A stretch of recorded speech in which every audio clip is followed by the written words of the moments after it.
E agora vamos à entrevista do dia com Maria Lídia Flandoli. Todas as atenções se voltam para os desdobramentos da delação de ex-diretor da Petrobras.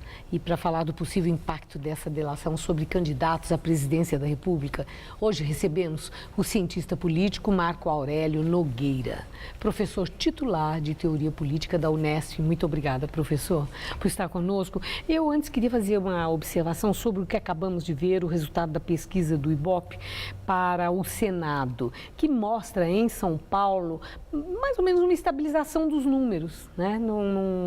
Não tem variado muito de instituto para instituto e de uma pesquisa para outra. Que significado é esse? Olha, eu acho que significa, acima de tudo, que os diferentes candidatos têm eleitorados, até certo ponto, cativos, né, que não estão se deixando sensibilizar pela dinâmica do processo eleitoral que está em curso. Por exemplo, no caso, a delação da Petrobras, aparentemente não reverberou, não repercutiu em São Paulo no que diz respeito ao Senado. Acho que não reverberou também no caso do governo do Estado, porque a pesquisa que foi divulgada há poucos minutos aqui pelo próprio jornal também mostra uma certa estabilidade. Mas pode ser cedo ainda para esse impacto? Pode ser cedo, mas eu acho que aí, é claro, todo tipo de fator novo numa disputa eleitoral pode produzir resultados.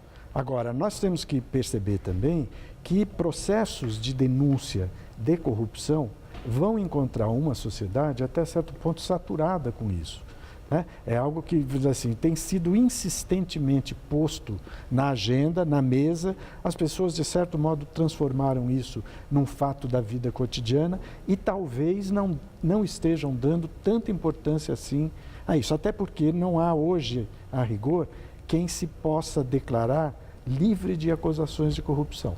Então, zerou a disputa em relação a... Agora, é interessante que nessa delação, que contém essa denúncia, envolve muita gente. E muito, né, dinheiro. Muitíssimo dinheiro. E muita gente, os parlamentares, ministros de Estado, governadores e tal. Mas, sendo tanta gente, não fixa nesse ou naquele pontualmente. Isso pode diluir, e como o senhor acabou de falar, passar-se algo assim mais corriqueiro e para o eleitor, política é assim mesmo, político é tudo igual? Eu acho que pode sim. O que não significa que não se deva dar atenção política a esse fato, porque o fato é escandaloso, né? É um problema gravíssimo que envolve uma empresa que é patrimônio da sociedade, uma empresa de ponta, uma grande empresa, e que está, digamos assim, de certa maneira, sendo convertida numa ferramenta de operações políticas pouco adequadas, para falar de maneira generosa, né? Agora, o efeito eleitoral disso, me parece que ele enfrenta esse problema, ele encontra essa barreira na sociedade que está, de certo modo, convencida de que a política é corrupta. Que coisa. Né? O que é uma visão equivocada da política, mas que, de certa maneira, é uma visão que foi construída com a colaboração de muitos políticos. Então, a sociedade, de certa maneira, não está errada quando ela faz essa operação. Agora, professor, se por um lado não dá ainda para ser aferido o impacto que essa delação tenha sobre essa ou aquela candidatura, a reação, ela foi imediata. Estratégias de campanha já foram alteradas e a cobrança, né, tanto Marina Silva como Aécio, e a reação de Dilma. E a presidente da República, Dilma Rousseff, ela fez uma declaração que eu achei muito curiosa, em que é quase que uma advertência a Aécio e a Marina, dizendo que eles não podem esquecer os seus próprios telhados, que eles devem olhar os seus telhados.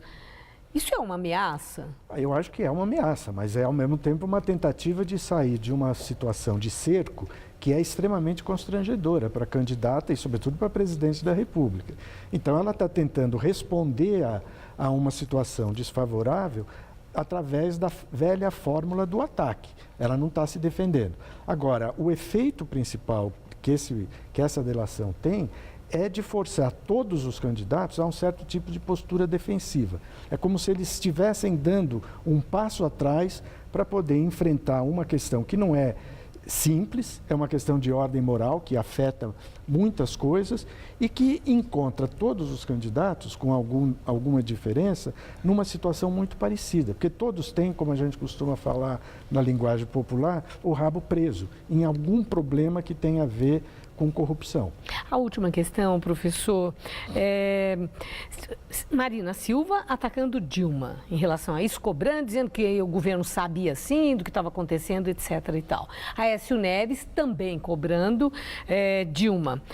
O senhor acha que Aécio Neves tem tempo e ferramentas para reverter o quadro da situação dele, reverter o jogo? Porque uma reversão de expectativas na fase final de campanha eleitoral, a gente sabe que, embora raramente, acontece. Aécio tem elementos para conseguir uma virada? Olha, eu pessoalmente, tentando avaliar o quadro com alguma visão prospectiva, eu diria que não tem. Porque ele caiu muito na preferência imediata do eleitor e ele não conta mais com recursos de campanha que possam impulsioná-lo e a ponto de sobrepujar uma das outras duas candidatas que estão muito distantes dele e que estão fazendo campanha de maneira muito mais confortável do que ele. Porque ele tem o problema justamente de estar muito embaixo, de estar a cada pesquisa regredindo mais. Então eu acho que ele ficou numa situação muito difícil, ele vai ter que ganhar 30, 40 milhões de votos em 20 dias, o que é uma operação, eu diria, quase que impossível em termos políticos. Agradeço muito sua entrevista, professor. Uma boa noite. Boa noite.